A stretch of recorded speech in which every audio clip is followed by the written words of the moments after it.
먼저 우리 고등동 교회에서 우리 백흑만 장로님, 안복 집사님과 함께 신앙하셨던 이명원 장로님, 유전순 집사님 오늘 함께 자리해 주셨습니다. 감사합니다. 예, 이제 판교 하늘숲 교회가 되었죠? 예, 정말 감사합니다. 우리 참 신앙을 아름답게 함께 나눈 형제들이 다시 모여 이렇게 아름답게 서로를 찾아뵙는 모습은 정말 아름답습니다. 감사합니다. 오늘은 다 같이 다니엘서 6장을 좀 보시겠습니다. 오늘 다니엘서 6장에 기도를 멈추지 않은 주님의 종을 우리가 보게 됩니다.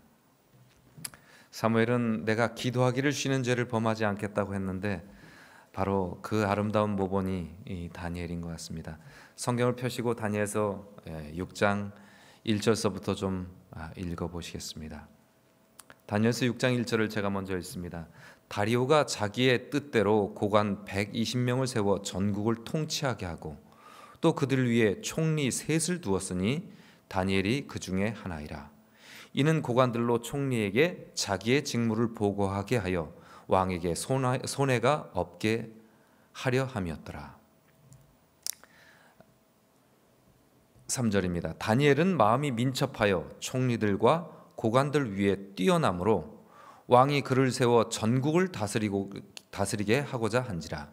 이에 총리들과 고관들이 국사에 대하여 다니엘을 고발할 근거를 찾고자 하였으나 아무 근거, 아무 허물도 찾지 못하였으니 이는 그가 충성되어 아무 그릇됨도 없고 아무 허물도 없음이었더라. 요즘 툭하면 청문회가 중계됩니다. 저도 경험이 있습니다. 2008년 정도에 대학원에서 제가 전공하던 대학원에서 독일, 유럽, 스위스의 선진지 견학을 간다고 해서 목회 휴가를 내고 잠깐 참석하게 되었습니다. 독일어로 가는데 독일 시골에 아무도 영어를 못하는 겁니다. 그러니까 영어를 할 수 있고 프랑스어를 할 수 있는 아주 뛰어난 동행자가 있었는데 독일어가 안 되니까 아무 말도 안 되는 것이에요. 그런데 저희는 또 시골만 다니니까 영어가 더 안 통하는 곳, 시골의 농가들을 방문하니까 그런데 갑자기 본국에서 전화가 왔습니다. 저희를 인솔하는 교수님을 콜링이 온 것입니다.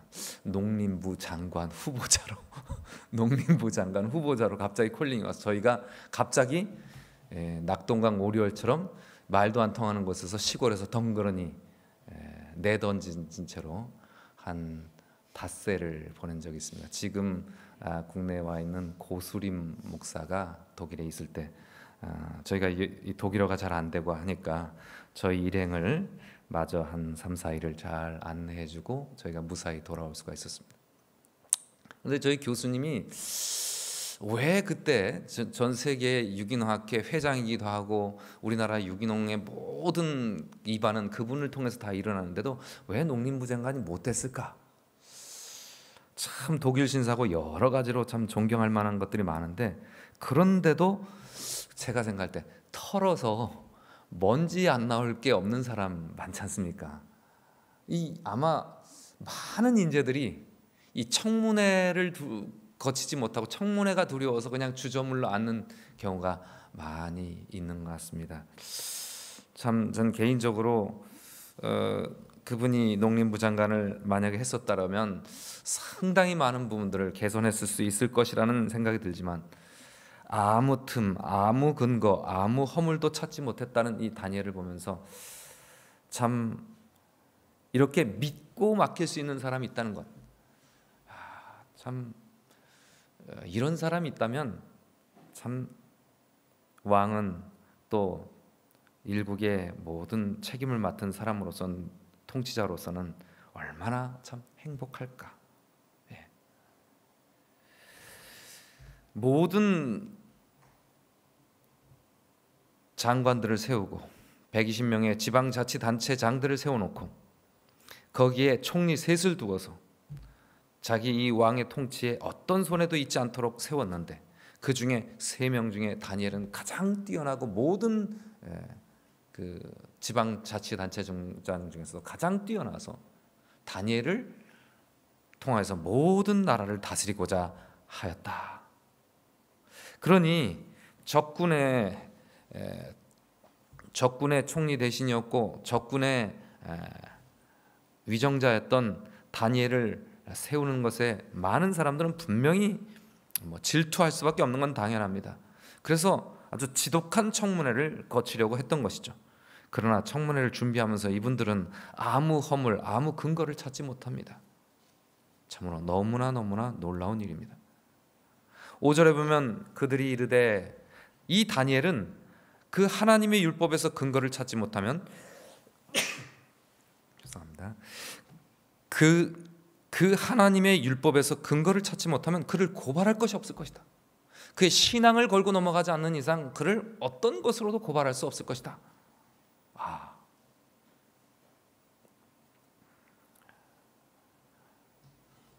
이들이 나라를 새로 점령하고 새롭게 나라를 편제를 만들면서 새로운 제국을 시작하는 사이에 얼마 시간이 지나지 않았음에도 불구하고 그 시간 동안 얼마 되지 않은 그 다니엘의 그 모습, 그 다니엘의 수십 년 동안의 그 경험들, 다니엘의 인품과 다니엘의 행동과 다니엘의 모든 것에 있어서 너무나 정직하고 충성스럽고 너무나 자기의 업무에 신실한 사람이기에 아무 틈을 찾지 못했다. 다니엘은 전적으로 자기의 삶을 하나님께 바치고 하나님께 충실하기 위해서 애썼던 사람 같습니다. 자기의 중심을 꿰뚫어 보시는 하나님 앞에서 정직하였기에 그는 모든 사람 앞에 틈이 없고 허물이 없는 사람이었을 수 있었던 것 같습니다. 오늘 우리 성도님들, 하나님이 나를 지켜보신다는 그런 마음으로 우리가 산다면 우리는 신뢰받을 수 있고 우리는 사랑받을 수 있는 성도가 될 것입니다. 우리가 하나님이 나를 직접 보고 계신다는 그런 마음, 이것은 애굽의 총리 대신이었던 요셉도 마찬가지였습니다. 다른 누가 이것을 아무 문제 삼지 않고 다른 누구에게도 비밀로 한다 할지라도 나를 지켜보시는 하나님이, 나의 깊은 속까지 다 보신 하나님이 계시기에 나는 그분께 범죄할 수 없겠다는 그런 고백을 한 요셉처럼 다니엘은 그런 삶을 살았습니다. 오늘 만일 우리가 그런 자세로 신앙생활을 한다면 우리는 너희 착한 행실을 보고 많은 사람들이 하나님 앞에 영광을 돌리게 하라는 빛과 소금의 역할을 할 수 있을 것 같습니다. 이에 사람들이 이제 왕에게 나아가서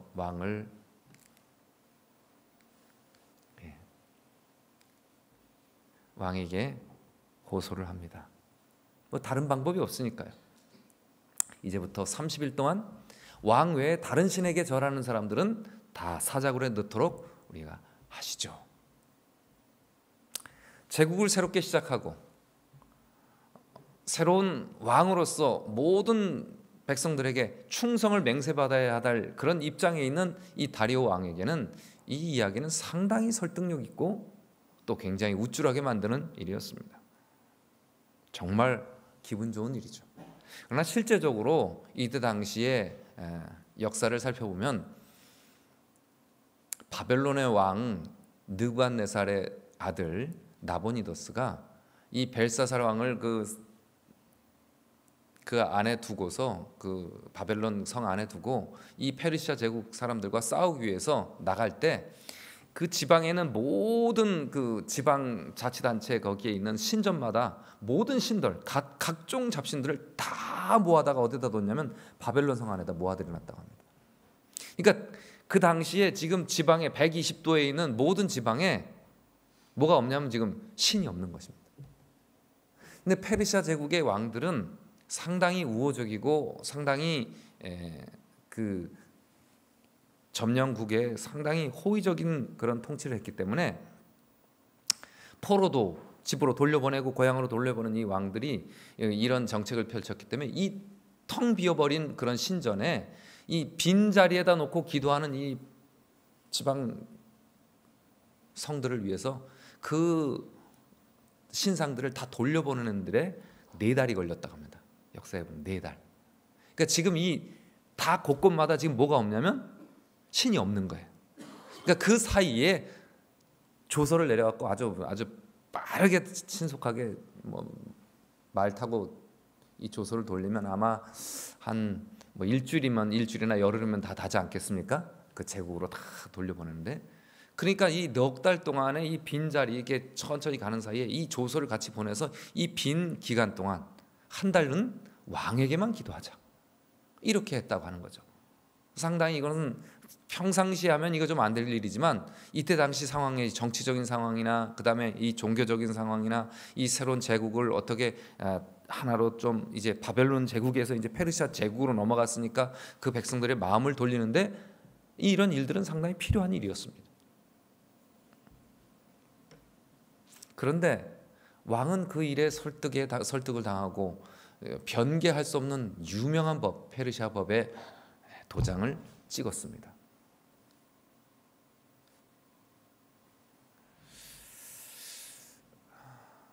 그런데 이거는 누구를 위해서 세워진 법입니까? 이 신하들이 이 조서를 할 때 다른 신들에게는 아무 관심이 없습니다. 수백 개의 신은 아무 관심 없습니다. 그 안에 들어온 수백 개의 신은 아무 관심도 없고 누구에게만 관심이 있습니까? 다니엘과 그 세 친구가 섬기는 하나님께만 관심이 있는 것입니다. 지금 저 손을 내밀고 있는 저 청년 다니엘이 이제 노년이 되어서 이제 80여 세가 넘은 노년이 되어서 이제 총리 대신이었는데 저 다니엘만 거꾸로 들이면 되기 때문에 다니엘의 하나님만 관심을 두고 그 일에만 집중하고 감시를 하는 것입니다.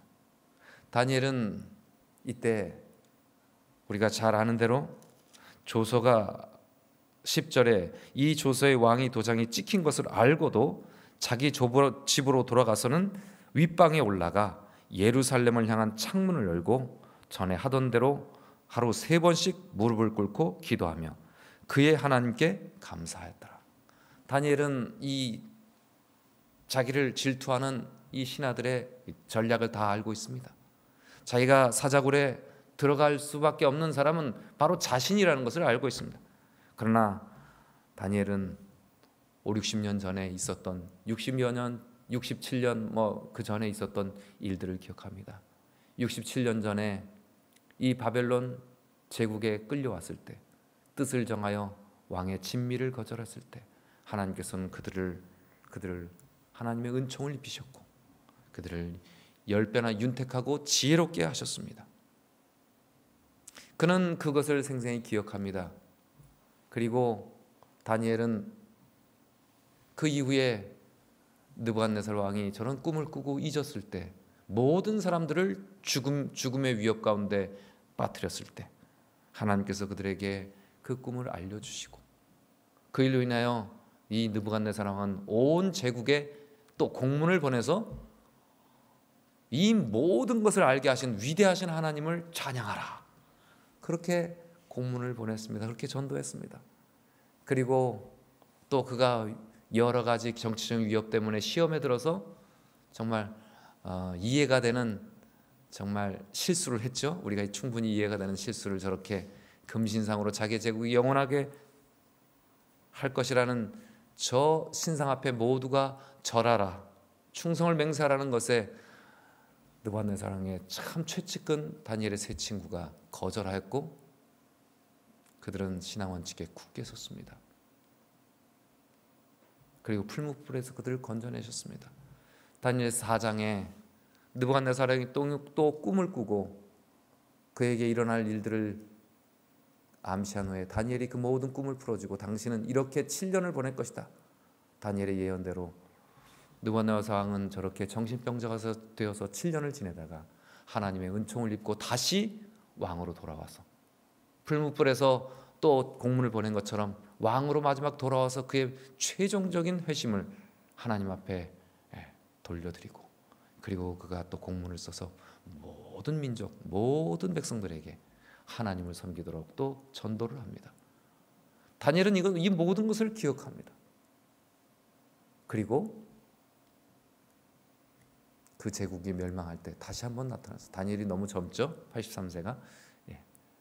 저렇게 그 제국의 마지막 날 바로 몇 달 전, 지금 이런 명령이 일어나기 몇 달 전에 바벨론 제국을 멸망시키면서 하나님께서 나타나셨던 그 모습을 또 기억합니다. 다니엘은 그랬기에 다니엘이 이 조서의 왕의 도장이 찍힌 것을 알고도 자기 집에 돌아가서는 윗방에 올라가 예루살렘을 향한 창문을 열어놓고 전에 하던 대로 하루 3번씩 무릎을 꿇고 기도하며 그의 하나님께, 우리 한번 읽어보겠습니다. 전에 하던 대로, 시작. 파란 글씨입니다. 시작. 전에 하던 대로 하루 3번씩 무릎을 꿇고 기도하며 그의 하나님께 감사하였더라. 우리가 참 이 감사하였다라는 이 구절을 읽을 때마다 큰 감동을 받습니다. 다니엘의 감사가 무엇이었습니까? 한 달 전, 그리고 한 20년 전, 한 20, 30년 전, 그리고 한 4, 50년 전, 그리고 한 65년 전, 그리고 67년 전, 하나님께서 계속 자기들을 구해주시고 또 구해주시고 또 구해주시면서 가장 높은 위치까지 그들을 두시고 그 일로 인하여 하나님의 이름을 온 세상에 드높이셨던 것을 기억합니다. 그러면 다니엘은 이런 모든 경험들을 기억할 때 다니엘이 하루 3번씩 죽을 것을 알면서도 무릎을 꿇고 기도하며 전에 하던 대로 하나님께 뭐 하였더라? 범사에 감사한 것입니다.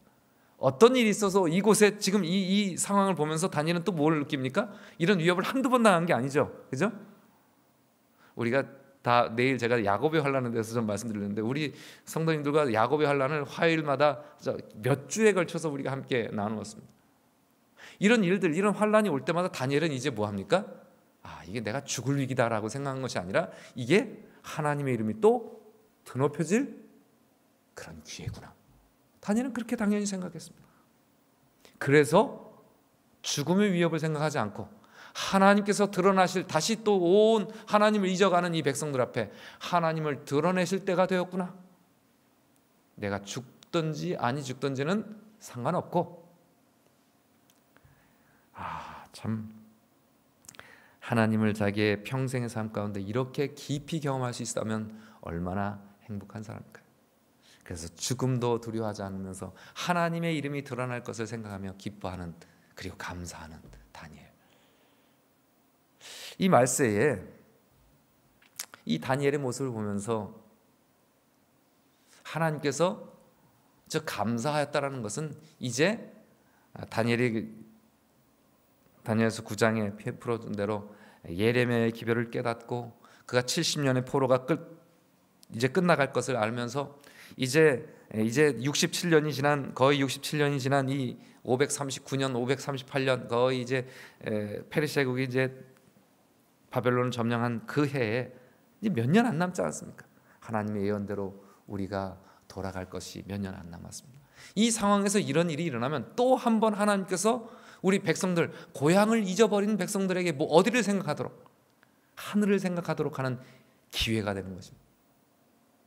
오늘 우리 성도님들, 우리 삶 가운데 죽을 만큼 힘든 위기가 올 수 있을까요? 그렇다면 그것이 우리를 하늘을 기억하게 할 수 있는 좋은 기회가 된다고 생각하신다면 얼마나 큰 위로가 되겠습니까?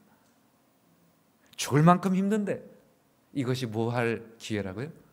우리의 마음을 하나님께로 돌려놓는 기회, 우리의 삶을 하늘을 향하여 다시 한번 활짝 문을 열고 우리의 초점을 하늘을 향하여 돌릴 수 있는 기회를 삼게 하실 때 우리는 다니엘처럼 죽을 만큼 힘든 위기가 와도 그 위기를 감사로 넘길 수가 있지 않을까요? 다니엘은 이제 돌아갈 때가 되었습니다. 다니엘은 돌아갈 때가 된 것입니다. 다니엘과 그의 백성들이 집으로 돌아갈 때가 되었습니다. 오늘 우리 성도님들이 이제 하늘로 돌아갈 때가 가깝습니다. 주님께서는 이 하늘로 돌아갈 때 우리에게 어떤 일을 허락하실까요? 아마도 그것은 성경에 예언된 대로 또 선지자의 기별대로 아마 야곱의 환란 같은 그런 다니엘의 사자굴과 같은 환란이 오겠죠. 그건 내일 좀 제가 좀 다루고 싶습니다. 어쨌든 다니엘은 이 모든 상황을 보면서 그의 모든 삶 속에 함께 오셨던 하나님의 경험, 하나님의 역사의 경험을 떠올리면서 그는 하나님 앞에 감사할 수 있었습니다. 내가 이 상황에서 안 죽을 거다, 절대 안 죽을 거다, 꼭 그렇게만 생각했을 것 같지는 않습니다. 그러나 다니엘은 이 상황에서 내가 죽든지 살든지 이것은 하나님께서 일으키시는 일이다라는 것을 믿었다는 것입니다. 오늘 중요한 것은 그것입니다. 우리의 삶 가운데 어떤 일이 있더라도 그것은 하나님께서 나의 삶에 허락하신 일이라는 믿음을 갖는다면 다니엘처럼 두려워하지 않을 수 있는 믿음이 우리에게도 조금 생길 수 있을 것 같습니다. 다니엘은 그래서 문을 활짝 열고 기도합니다. 저 그림에 참 살짝 그것을 감시하기 위해서 아마 하루 정도는 보고 당장 가서 고발하기는 그렇고 그럼 너무 속보이니까 아마 하루 이틀 정도 기다렸다가 다니엘을 보면서 여러 증인들을 함께 데리고 와서 보고 아마 왕에게 고발했을 것입니다. 왕은 약속대로 다니엘을 저 사자굴에 던지지 않기 위해서 하루 종일 고민했다고 말합니다. 다니엘을 이렇게 와서 고발하니까 다니엘을 사자굴에 던지지 않기 위해서 왕이 그렇게 애를 썼지만 할 수 없어서 다니엘을 끌어다가 사자굴에 던져 넣을 수밖에 없었습니다. 다니엘은 사자굴에 던져지면서 아마 그가 열심히 연구하던 하나님의 말씀을 기억했을 것입니다. 우리 성도님들도 함께 읽어보실까요? 시작. 야곱의 집이여 이스라엘의 집에 남은 모든 자여 내게 들을지어다. 배에서 태어남으로부터 내게 안겼고 태에서 남으로부터 내게 업힌 너희여. 다 같이 크게 있습니다. 너희가 노년에 이르기까지 내가 그리하겠고 백발이 되기까지 내가 너희를 품을 것이라. 내가 지었은즉 내가 업을 것이요 내가 품고 구하여 내리라. 다니엘이 이렇게 던져지면서 하나님이 품고 하나님이 구하여 내리라는 믿음으로 던져지지 않았겠습니까? 너희를 품을 것이다. 내가 너희를 업을 것이다. 내가 너희를 품고 구하여 낼 것이다. 품고 지켜줄 것이다. 사자들이 으렁거리고 사자들이 그렇게 와서 위협을 했으나 다니엘을 해칠 수가 없었습니다. 제가 이 다니엘의 그림을 찾기 위해서 여러 이미지들을 찾다 보니까 참 감동적인 그림이 너무 많이 나와요. 사자굴의 다니엘이 근데 그 그림마다 다 정말 자세히 보면 은혜가 넘치고 의미가 있습니다. 다니엘이 그렇게 하나님께 감사하며 기도하고 있을 때 누구도 해치지 못하는 것입니다. 실제로 이런 일이 브라질 레시피 시립박물관 안에 시립동물원에서 있었다고 합니다. 한 재림교인이 브라질에서 침례를 받고 나서 내가 이번 안식일에 침례를 받았다. 내가 얼마나 크게 기쁜지 모르겠다. 동물원 동료들이 이렇게 말했다. 이게 다니엘서 성서 확대경에 보면 나오는데 뭐 당신이 그렇게 침례를 받은 게 그렇게 대단하다면 그럼 당신 저 사자굴에 한번 사자우리에 들어가 보지. 그랬더니 이 사람이 믿음으로 이게 꼭 그래야 되지는 그 책에 절대로 그렇게 하라는 말이 아니라고 분명히 나왔지만 그러나 그 사람이 이 상황에 이 자기의 믿음을 조롱하는 이 동료들 앞에서 뭔가 결단을 내려야 될 만한 압박을 느끼고 즉시로 그 사자우리 문을 열고 들어갔습니다. 근데 그 사자우리에 있는 사자들은 24시간 동안 아무것도 먹이를 먹지 않은 상태였습니다. 근데 그 사람에게 가까이 와서 그 침례 교인에게 가까이 와서 바지에 코를 대고 킁킁 냄새를 맡더니 자기 자리로 돌아가서 그대로 앉아갖고 잠을 자는 것입니다. 이 일이 꼭 이렇게 하라는 얘기가 아니지만은 그러나 그 일로 인해서 실제적으로 굶주렸던 사자가 그 배고픔을 참고 냄새만 맡고 해치지 않고 다시 돌아가 들어갔어요. 길들여진 사자는 사자는 그럴 수 있죠. 그러나 실제로 이 브라질 레시페 그 시립동물원에서 그 일로 인해서 얼마 지나지 않아서 7명의 그 동료들이 다 침례를 받았다고 합니다. 하나님께서 도우시면 하루 정도 굶주린 사자는 멈출 수 있습니다. 하나님의 천사를 직접 보내시면 이 일은 수일 동안 굶주렸던 이 사자들은 다니엘을 해칠 수가 없는 것입니다. 그 천사들을 보내서 지켜주셨다고 다니엘은 고백하죠. 천사들을 보내서 절대로 해칠 수 없도록 만드신 것입니다. 못 해쳤습니다.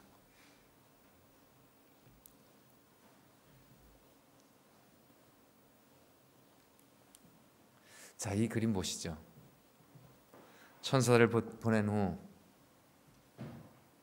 다니엘이 하나님 앞에 간절히 기도하는데 사자들의 표정이 압권이지 않습니까? 아차, 제 그림들을 고르면서 깊은 감동을 받았습니다. 이 배고픈 사자들이 다니엘 옆에 배고픔을 참고 차분히 앉아서 그렇게 있는 모습, 다니엘이 기도하며 하나님 앞에 그 모든 하나님이 함께 하신 일들을 감사하며 하나님 앞에 기도하고 있을 때 사자들은 정말 편안한 표정이지 않습니까? 왕이 그 밤새도록 철야 기도를 합니다. 왕이 그 돌아가서 밤이 새도록 금식하고 그 앞에 오락을 그치고 잠자기를 마다했다고 18절에 말합니다. 밤새도록 천사가 지키고 있었지만 왕은 그것을 알지 못했습니다. 그리고 밤새도록 기도했습니다.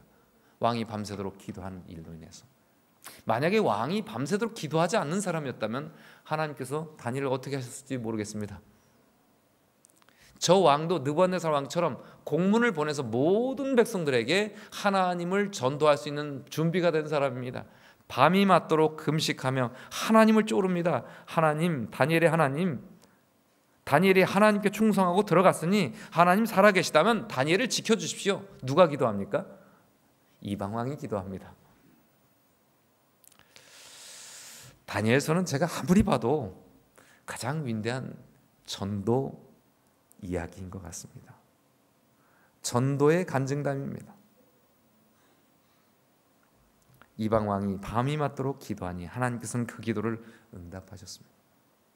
다니엘아, 너의 섬기는 하나님께서 사자들에게서 능히 너를 구원하셨느냐? 그렇게 아침에 와서 크게 물으니까 다니엘이 대답합니다. 사신 하나님의 종 다니엘아, 너의 항상 섬기는 내 하나님이 사자에게서 너를 구하시기를 능하셨느냐? 왕이여, 원컨대 왕은 만세수를 하옵소서. 나의 하나님이, 시작, 같이 했습니다. 시작. 나의 하나님이 이미 그 천사들을 보내사 사자들의 입을 봉하셨으므로 사자들이 나를 상해치 아니하였사오니. 나의 하나님이 어떻게 해요? 이미, 여기 왕이 이거 문을 열기도 전에 이미 천사들을 여기다 보내셔서 사자들의 입을 미리 뭐 하셨으니? 봉하셨으므로 사자들이 나를 해하지 못했습니다. 이는 나의 무죄함이 그 앞에, 하나님 앞에 명백함이, 또 왕이여 왕 앞에도 내가 해를 끼치지 아니하였나이다. 이렇게 왕이 왕에게 대답합니다. 다니엘은 그 길로 끌어내어졌고, 다니엘을 모함했던 모든 그 라이벌 총리들과 그 대신들은 이 사자굴에 던져져서 땅에 닿기도 전에 저 사자들이 다 움켜서 그들을 먹어치웠다고 합니다. 오늘 우리 성도님께 이 다니엘서 6장을 보면서 저는 제목을 어떻게 붙였습니까? 기도하기를 멈추지 않은 사람. 오늘 우리 성도님들에겐 다니엘과 같은 죽을 만큼 힘든 일이 있습니까? 죽을 만큼 힘든데 기도하지 말라는 법이었습니다. 기도하면 안 된다는 법이었습니다. 기도하지 말라고요. 그런데 다니엘은 이 죽을 만큼 힘든 이 시기, 모든 백성들이 고향으로 돌아가야 되는 그 믿음, 이제 고향으로 돌아갈 것이라는 그런 확신, 하나님께서 우리를 포로해서 다시 내 고향으로 돌아가게 하실 것이라는 그 믿음이 사그러져 갈 때 가장 절실하게 기도가 필요한 때였습니다. 오늘 우리 성도님들 재림 성도로 살아오셨습니다. 주님이 재림하신다는 믿음으로 살아오셨습니다. 그런데 시간이 지나며 우리의 믿음은 사그라들고 점점 우리의 하늘 본향으로 갈 것이라는 믿음이 우리의 삶 속에서 그 생각, 그 목표가 조금씩 흐려지는 다니엘의 포로 후기, 마치 다니엘이 사자굴에 들어갈 만한 때가 지금 우리가 살고 있는 이때 아니겠습니까? 우리가 살고 있는 바로 그때가 다니엘이 포로로 어려움을 다시 그 모함으로 사자굴에 어려움을 당할 그때일 수 있습니다. 그러나 다니엘에게는 그런 조서가 내려서 자기를 기도하는 사람에게 사자굴에 던져놓는 이 조서가 내려졌을 때, 그는 이때가 하나님께서 우리의 모든 민족을 다시 뭐하게 할 때? 정신 차리게 할 때, 다시 하늘로 향하여 우리의 시선을 돌리게 할 때라는 것을 알았습니다. 오늘 우리 성도님들 가운데 무서운 일, 어려운 일, 정말 해결할 수 없는 일, 정말 답답한 일, 정말 괴로운 일이 만약에 생길 수 있다면 우리의 시선을 하늘로 돌리는 다니엘과 같은 믿음을 회복하시게 되길 간절히 바랍니다. 주님께서 우리를 도우시는 것입니다. 주님께서 일하시려고 하시는 것입니다. 그래서 기도하지 말라고 하지만 지금이 기도할 때인 것입니다. 지금이 기도가 필요한 것입니다. 선지자왕에 보면은 다니엘은 지금 기도가 필요한데 기도하지 말라고 할 때 기도하지 않을 수가 없었습니다. 이 기도가 필요한데 기도를 안 할 수가 없는 것입니다. 오늘 우리가 우리의 살고 있는 이때가 가장 기도가 필요한 시절이 되었습니다. 우리의 삶 속에 기도의 삶, 하루 3번씩 예루살렘을 향하여 기도했다는 것처럼 우리는 하루 3번씩 재림하실 예수님을 바라보며 기도해야 할 것입니다.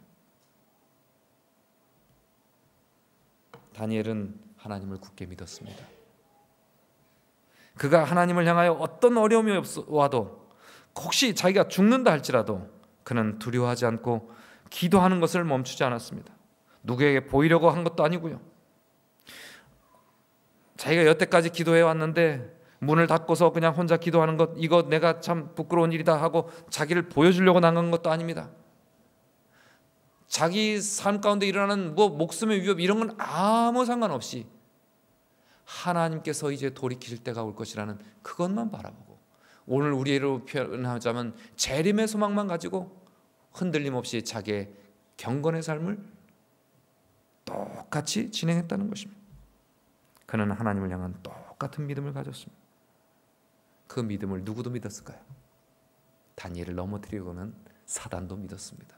사단의 하수인이었던 그 다른 총리들, 그리고 다니엘을 모함하는 사람들도 다니엘이 이런 조서를 내려도 결단코 포기하지 않고 뭐 할 것을 알았습니까? 기도할 사람이라는 것을 믿은 것입니다. 오늘 우리가 나의 대적에게까지라도 믿음을 줄 수 있는 그런 신실한 사람이라면 얼마나 좋을까요? 그렇게 되고 싶지만 그게 쉬운 일은 아닙니다. 그래서 주님은 사도 바울을 통해서 빌립보 교회에게 이렇게 편지하셨습니다. 주님께서 가까우시니라. 그러므로 너희는 뭐 하지 말고, 시작, 아무것도 염려하지 말고 다만 모든 일에 기도와 간구로 너희 구할 것을 감사함으로 하나님께 아뢰라. 우리의 삶 가운데 무슨 일이 나도 아무 염려하지 말고 모든 일에 기도와 간구하러 너희 구할 것을 어떤 일이 상황이 오든지 다니엘처럼 뭐하라? 감사함으로 하나님께 아뢰라. 사단에게도 믿음을 주고 사단의 하수인으로 질투에 휩싸였던, 그래서 다니엘을 어떻게 해서든지 넘어뜨리고 어떤 흠이라도 찾아서 그의 청문회를 열어서 그를 완전히 제거하렸던 그러한 사람들도 믿을 수밖에 없는 다니엘. 그의 박진감 있고 활발한 믿음의 근원은 하루 3번씩 규칙적인 기도 생활에 있었습니다. 제3시, 6시, 9시, 오늘 우리로 말하면 9시, 12시, 그리고 오후 5시, 아침 9시와 오후 5시는 이스라엘 예루살렘에서 하루에 조석 2번 예배가 드려지고 번제에 제물이 바쳐지는 그 시간이었습니다. 그 시간 사이에 정오 시간에 또 하나님 앞에 기도하고요. 이것을 수십 년 동안, 67년 동안 멈추지 않았던 것 같습니다. 그래서 다니엘은 두려워하지 않았던 것입니다. 오늘 우리가 이 말세에 다니엘처럼 더욱 기도가 필요한 이때, 오늘 이 말씀처럼 아무것도 염려하지 말고 우리가 하나님 앞에 모든 일에 기도와 간구로 감사하면서 하나님께 아뢰는 일을 우리가 할 수 있다면, 이 말세에 여러 가지 일들이 일어나도 우리는 다니엘처럼 흔들리지 않고 두려워하지 않을 수 있는 그런 믿음을 가질 수 있을 것입니다. 다 같이 다시 한번 읽습니다. 시작. 주께서 가까우시니라. 아무것도 염려하지 말고 다만 모든 일에 기도와 간구로 너희 구할 것을 감사함으로 하나님께 아뢰라. 오늘 우리 주님께서 우리의 기도를 통해서 우리의 믿음을 새롭게 하시고 우리의 고향, 하늘 고향으로 돌아가는 우리의 재림의 소망을 더 굳게 하심으로 우리가 이 세상에서 하나님께도 신뢰를 주고 우리를 정말 모함하는 사람, 우리를 좋아하지 않는 그리스도인들을 별로 좋아하지 않는 사람들에게까지도 정말 믿음이 가는 그런 신실한 주의 종으로 살도록 우리가 우리 자신을 새롭게 하는 이 저녁 되시길 바라며 말씀을 드리겠습니다.